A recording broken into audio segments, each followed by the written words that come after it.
You've been hurt, betrayed, or underestimated. But instead of throwing punches or screaming vengeance, imagine if you could dismantle someone's power, quietly, without touching them, without saying a word.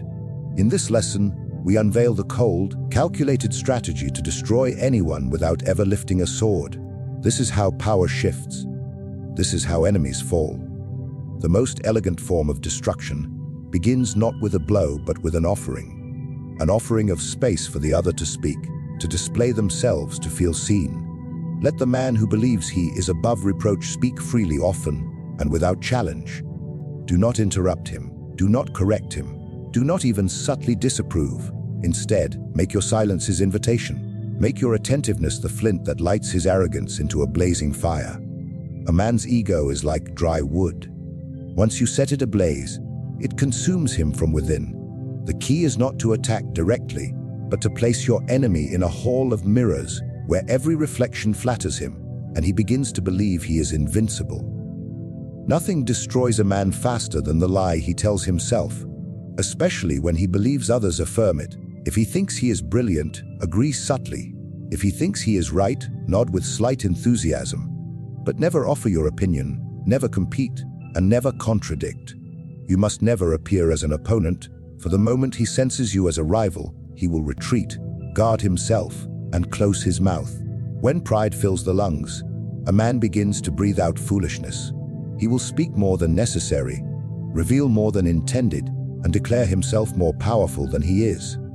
The wise observer listens not to the words, but to the weaknesses hidden within them. In every boast, there is a crack. In every self-praise, there is an insecurity trying to be concealed. Let him talk long enough, and you will know what he fears, what he envies, what he hides, and most importantly, what will destroy him. Do not make the mistake of thinking silence is passivity. It is a weapon. It invites, it lures, and it reveals. While your enemy parades his achievements and philosophies, you are gathering ammunition, not forged by your hands, but crafted by his own tongue. This is the beauty of subtle strategy. You make the other person dig their own grave, with a smile, thinking it is a throne. Every word a man utters in pride is like a brick he stacks beneath himself, building a tower that eventually leans too far. It is not your job to push it. It is your job to stand aside, perhaps even help him stack the bricks faster, so that the fall is not delayed. His downfall becomes inevitable when he believes he is invulnerable. Let him speak like a king, and in doing so, he will reveal where the crown sits crooked, where the scepter shakes, where the throne creaks beneath the weight of illusion. There is another layer to this tactic. When others hear his arrogance, they begin to retreat from him slowly. No man can keep the loyalty of wise men when he speaks only of himself. They will begin to roll their eyes in silence, question his decisions privately, and speak of his downfall before it even begins. But none of this needs to be orchestrated by you. You are merely the observer, the amplifier of pride, the quiet architect of someone else's public ruin. You play no part in the drama, yet you control the entire script. Let him feel adored, let him feel superior, let him believe that you and others look upon him as a figure of awe. Then, simply step back. That absence of challenge becomes the soft soil where corruption grows. Without opposition, he begins to cut corners, make errors, and expose truths. The need to remain the most intelligent in the room leads him to speak of matters he barely understands. The need to always be admired forces him to exaggerate stories that others begin to verify. In time, his own voice becomes the whisper of his undoing. Do not underestimate how deeply men crave recognition. The ones most obsessed with power, status, and attention are often the most hollow. They are shells filled with noise, and all you must do is let that noise echo long enough that it becomes unbearable not to you, but to them. A man intoxicated with his own voice cannot hear reason, cannot hear warning, and cannot hear reality.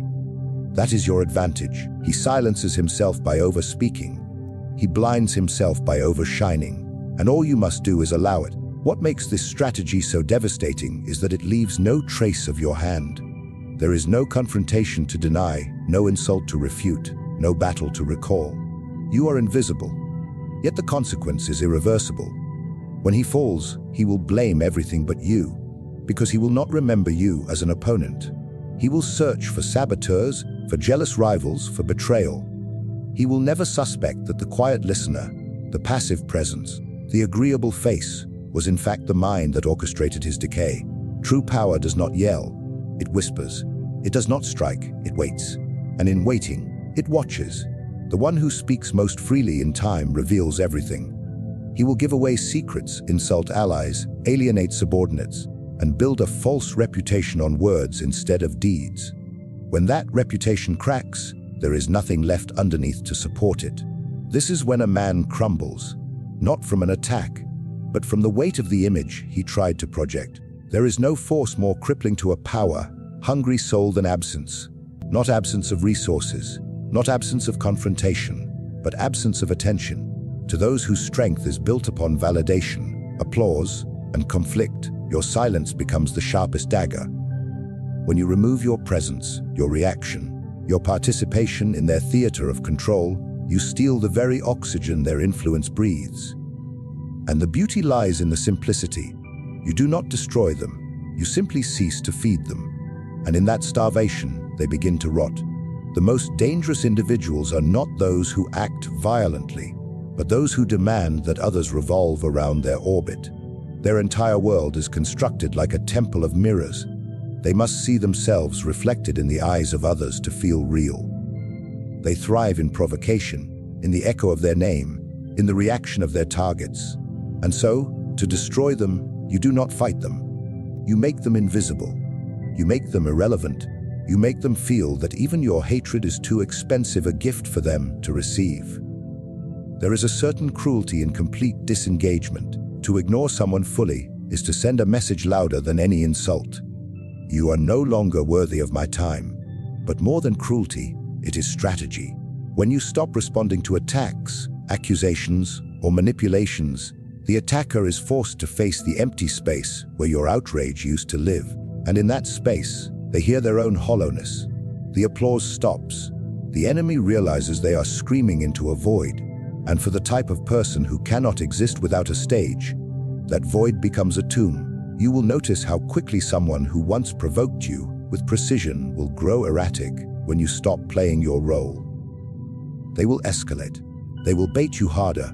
They will say things more vile, more desperate, more absurd, because they cannot understand how power shifts when attention is withdrawn. Their mind is addicted to the dance, the argument, the defense, the wounded pride. But when you no longer respond, when you refuse to participate, you break the rhythm. And without rhythm, they fall out a step and lose the crowd.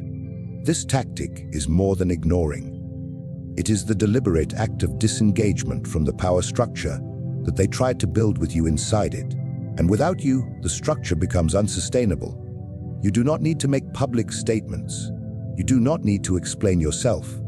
You do not owe closure. You owe nothing.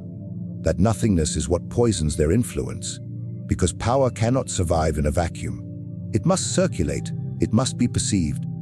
It must live in the minds of others. When you remove yourself from the system, you force the others to question the system itself. Watch how quickly others begin to mirror your absence.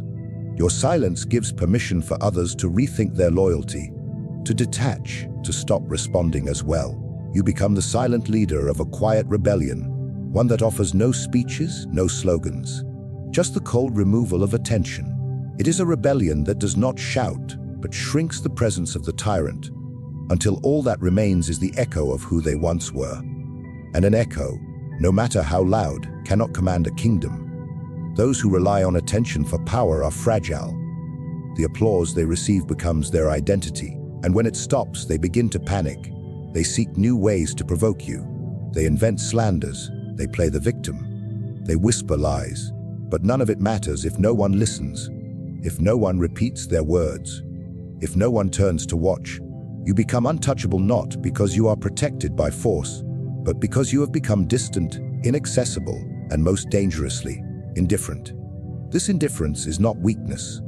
It is your most strategic weapon, because while they try to pull you back into the arena, you have already left the Colosseum. And from the stands, you watch them fight ghosts, shout into silence, and wither under the weight of an audience that no longer exists. They were once powerful, yes, but only because you let them be. You gave them a stage, you reacted, you played your part. But now that script is burned, and they are left performing in the ashes of a play no one wants to see. The act of withdrawal must be absolute. No replies, no clarifications, no vengeance. The silence must be so complete that it becomes unbearable. The more they provoke, the deeper your silence should cut. The longer they wait for your reaction, the more uncertain they become. Their paranoia grows. They imagine alliances you never made, words you never spoke, plans you never considered. And in that storm of imagined conflict, they lose clarity, lose control, and lose the loyalty of those who once followed them with conviction. It is not destruction by explosion. It is erosion by emptiness. They do not collapse in flames. They dissolve slowly, painfully, and unnoticed. Because you removed the spotlight, you closed the curtain, you walked off the stage, and the audience left with you. What remains is not a tyrant in power, but a shadow performing to silence, and no man survives long when he realizes that silence has become louder than his voice. The true strategist never strikes with their own blade. They strike through the hands of others, quietly, invisibly, and with precision so calculated that no trace leads back to them. If your enemy cannot be brought down directly, if confrontation exposes you more than it weakens them, then the path forward is not to attack, but to elevate those already positioned to do the destruction for you. A man's downfall is rarely orchestrated by the one he sees coming. It is designed in the shadows, by someone who whispers strength into his rival's ear, and then disappears into the crowd. In every structure of power, there is always opposition waiting to grow, smaller voices, overlooked figures, repressed resentment, and those quietly gathering discontent. Your task is not to create new enemies for your target, but to recognize the ones already brewing beneath the surface. You do not build a revolution. You breathe into one that already exists. You find the cracks already forming in the foundation, and you widen them, not with force, but with favor. Your enemy must never know that you lit the match. All they should see is the fire spreading while their own hands are occupied elsewhere. There is a kind of warfare where you do not show up to the battlefield at all, yet win before the first arrow flies. That is the war of influence, when your adversary sees only one front, but the pressure begins to come from all sides. Internal dissent, public embarrassment, rising rivals, they grow paranoid. And paranoia, if left unchecked, becomes a cancer to leadership. It makes the powerful turn against their allies, question their own counsel, and begin to act rashly. But none of this happens unless someone quietly feeds the conditions for it. That someone is you. Your empowerment of their enemies must never be obvious. It is not a public endorsement. It is not a dramatic alliance. It is quiet assistance. An introduction here, a resource there, subtle validation when no one is watching. Support their opponents with anonymity. The moment your hand is seen, the dynamic shifts. Your enemy gains clarity, and your influence becomes a weapon pointed back at you. But if they never know where the wind is blowing from, they cannot stop the storm. And while they chase shadows, the rival you empowered grows in confidence, grows in support, and eventually grows in strength. There are those who already oppose your adversary, but lack the means to act. They lack courage, they lack access, or they lack opportunity. That is where you intervene. Not by leading them, but by unlocking what was previously unreachable. You never instruct them. You never become their general. You simply create conditions in which their natural opposition becomes effective. The art lies in manipulation so subtle, the puppet doesn't know it dances. You are not the face of rebellion. You are the architect of momentum. This strategy works because it is self-sustaining. Once your rival's enemies begin to see results, they act with increased force and conviction. The energy multiplies. Your initial involvement fades into history, and the conflict gains a life of its own. Your hands remain clean. You are not the cause of the war. You are merely the one who ensured the conditions were ripe for its birth. The world will not remember you as a traitor or a rival. They will see only the visible actors, never the stagehands behind the curtain. Timing is everything. Do not empower a rival too soon, or your intentions may be revealed. Do not empower one too late, or the damage may be irreversible. Wait for the moment when the ground beneath your enemy is already soft. Wait for when others begin to doubt them, when their decisions grow erratic, when their allies begin to question their loyalty. That is when your gift, your resource, your whisper of encouragement becomes a seed planted in the right soil. And once it takes root, it grows without your watering. Your enemy, feeling pressure from multiple fronts, will look for answers. They will look for a single mastermind to blame. But all they will find is fragmented resistance, scattered opposition, people they already discounted. They will never suspect that it was you who elevated the voices they had once silenced. And that is the true genius of this strategy. You never become a target. You never become the villain. You are the wind behind the curtain, the silent tide that lifts one boat just enough to tip the balance of power. A man can defend himself from accusations, from insults, from armies even. But he cannot defend against the rising strength of someone he underestimated. He cannot defeat an enemy he didn't notice becoming stronger while he looked elsewhere. And he cannot stop what he never saw begin. That is the great unraveling, when his energy is spent chasing illusions, and his real threat sits across from him at the table, no longer beneath him, no longer silent, and no longer weak. And still, he will never know that their strength came from you. Power rarely rests on truth, it rests on perception. A man is not feared because of who he is, but because of who others believe he is. His reputation becomes a mask, worn so long that even he forgets what lies beneath it. And that mask, when cracked, does not need to be torn off, it simply needs to be questioned. If you seek to dismantle someone without ever drawing a sword, you target not the man, but the myth he has carefully wrapped himself in. The myth of competence, of morality, of strength. You let that myth rot from within. The most devastating blow is not public disgrace, it is suspicion. Suspicion spreads like poison, invisible yet fatal. You need not expose your enemy directly. You need not possess facts, documents, or testimonies. You need only plant the right questions in the right minds. Questions that sound innocent. Questions that sound curious. Questions that prompt others to wonder. What if? Because once people begin to doubt, the fall becomes a matter of time. They will search for flaws where once they saw perfection. They will reinterpret strength as arrogance, confidence as delusion, kindness as manipulation. All you did was offer a lens. They provide the scrutiny. Reputation becomes a fragile empire the moment it rises above scrutiny. The higher one climbs in the eyes of others, the thinner the air becomes. The greater the need to maintain the illusion. And illusions demand constant upkeep. When you quietly stop affirming that image, when others begin to question it, the pressure to maintain it becomes unbearable. Your enemy will overcompensate. They will try too hard to look pure, too eager to appear wise, too desperate to prove strength. But in doing so, they reveal the fear that their image may no longer hold. The performance begins to look like a performance. This is not a confrontation, it is a dismantling, and it works best in silence. Say nothing openly, offer no accusation, instead express mild confusion. Isn't it strange how he reacted that way? Did you notice how different he's been lately? These are not assaults, they are seeds. Seeds planted in conversations, among the right ears, within the right crowds. They do not bloom immediately. But when they do, they spread faster than any speech. People do not trust reputations that appear manufactured. And the moment they suspect a crack, they search relentlessly for the rest.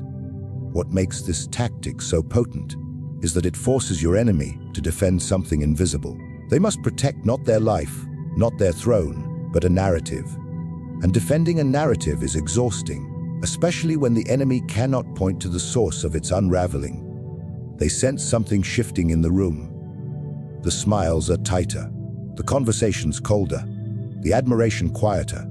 They begin to chase the rumor, the whisper, the change they cannot name. And in this pursuit, they appear paranoid, agitated, unsure. Their very effort to hold the mask in place only makes others wonder what they're hiding beneath it. Use time as your accomplice. The slow decay of reputation is more ruinous than sudden scandal. A scandal can be denied, cleaned up, spun into a story of redemption. But slow decay, it lingers. It becomes embedded in the collective perception. Over time, people no longer remember why they distrust him. They simply feel it. The way one feels a foul odor in a room without knowing its source. The name loses its charm. The presence loses its command. And the man who once inspired awe now invites doubt with every word he speaks. The genius of this method lies in deniability. You are never the attacker. You are the observer. If questioned, you act surprised. If accused, you deflect. You never said anything malicious. You only noticed something odd. The crowd did the rest. Reputation, once exposed to the air of suspicion, corrodes on its own. The moment people begin to interpret actions through a lens of doubt, every gesture becomes suspect. Even genuine virtues are questioned. Generosity is seen as bribery, silence as guilt, authority as insecurity. The man is no longer trusted because the myth is no longer intact. A man stripped of his reputation is more vulnerable than one stripped of his army. He can rebuild his forces, rally new allies, even recover lost territory. But once the image is tainted, once the whisper has reached the right chambers, he cannot unring the bell. He cannot force people to see him the same way again. He may speak louder, act bolder, appear more decisive, but it is all noise, because in the mind of the crowd, the illusion has been pierced. The mask now reminds them of deception, and no matter how noble he tries to be, the question always lingers. But is it real? And this is how one destroys a man without a blow. You let others tear down what he built for years, his image. You let doubt fester where loyalty once lived. You offer no proof, only questions. No outrage, only quiet withdrawal of belief. You say nothing, but through silence and subtle provocation, you turn the crowd into the executioner. They do not see your hand. They only see the empire falling, the legend fading, the man shrinking into someone ordinary, someone small, someone unworthy of the myth he once claimed to be. The art of destruction, when wielded by the intelligent, is never loud. It does not rely on rage, confrontation, or open warfare. It is quiet, calculated, invisible. The most powerful victories are those won without ever being seen on the battlefield. When you allow pride to do the speaking, absence to drain their strength, rivals to rise in your silence, and reputation to collapse beneath suspicion, you do not simply defeat an enemy. You erase the foundation upon which they stood. There is no need for revenge when one learns to make irrelevance the punishment. There is no need for exposure when one can orchestrate silence louder than accusation. True strategy is not about the destruction of flesh, but the annihilation of presence. When their voice no longer commands, when their image no longer impresses, and when their power becomes a relic rather than a force, you have already won. You were never in the spotlight, never the aggressor, never the villain. You remained still while the world turned against them by design, not coincidence. This is how empires fall, without war drums, without declarations, and often without even knowing who opened the first door to ruin. The sharpest blade is the one that never needs to be drawn.